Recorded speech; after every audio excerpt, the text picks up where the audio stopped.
And I've never seen any documents as horrifying as the documents related to our cases and lawsuits and investigations about the use of federal tax dollars to purchase the fetal remains, the organs of aborted babies, aborted unborn human beings, for humanized mice testing.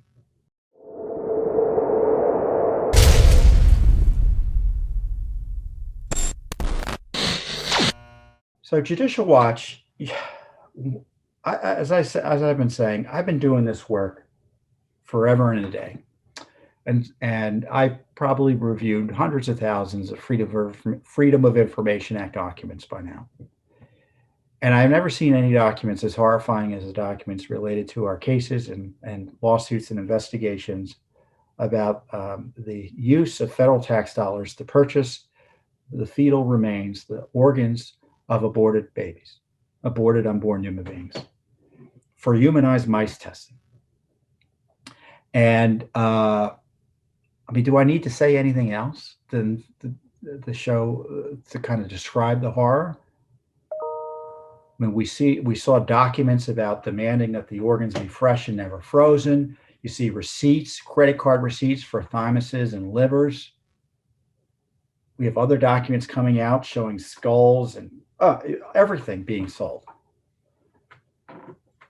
Some of the worst stuff you'll ever see. And one of the folks who uncovered this whole process was or is the group known as the Center for Medical Progress. So the group was run by a great young man, David Leiden, who was the founder, executive director. And he is asked also for documents, and we're representing him now in two lawsuits against the U.S. Department of Health and Human Services for records about, this is all you need to know. The FOIA request asked for grant applications related to two separate brain and tissue repositories. The second lawsuit was filed after he couldn't get answers to a FOIA request about applications for University of Pittsburgh, grant applications for University of Pittsburgh Tissue Hub and Collection Site, a mouse and human kidney development project that utilizes human tissue and a molecular mapping project that uses human tissue to map cell types along the urethra. Both requests identified each grant application by project name or by project number, included both the name of the project investigator and a hyperlink to the location on NIH's website where an abstract of the project could be found. So he basically told them, here's the material, give me more information, and they still wouldn't give it to him.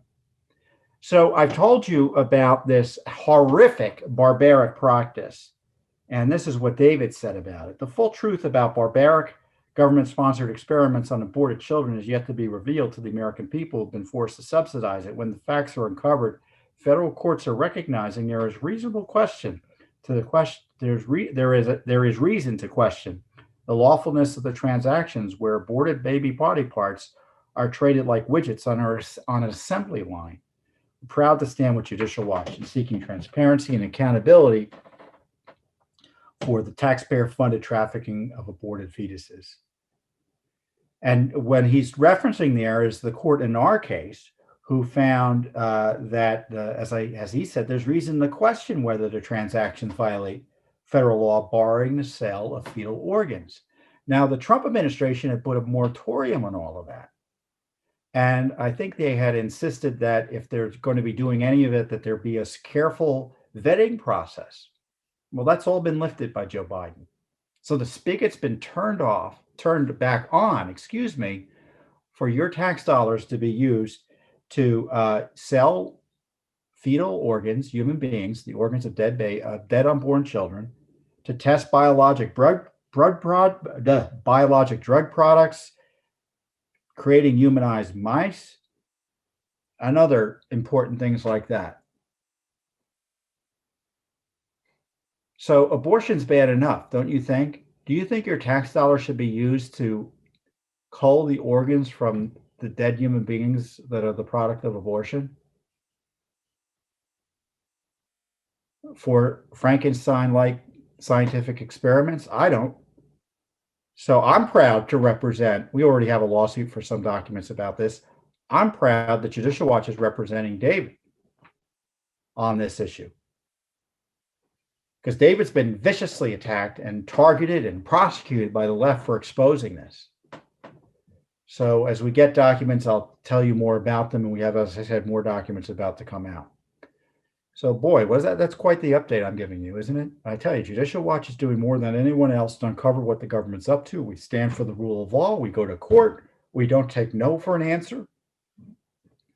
The press and media want to ignore things. Congress doesn't want to do its job. The federal government wants to hide information from us. State governments want to hide information from us. They think they can break the law. And Judicial Watch does what it can do to go into court, to stand for the rule of law, to educate the American people about what the government's up to. In my view, the country would be a lot worse off without Judicial Watch defending our Republican form of government and advocating for the rule of law and our Constitution. And as I said, we do it with your support, and I encourage you, if you aren't already, to support Judicial Watch directly with your most generous contribution. And if you're already supporting Judicial Watch, you should send us another contribution as well, because we got a lot more work to do. Thanks for tuning in. Be sure to subscribe to our YouTube channel to catch all the latest news from Judicial Watch.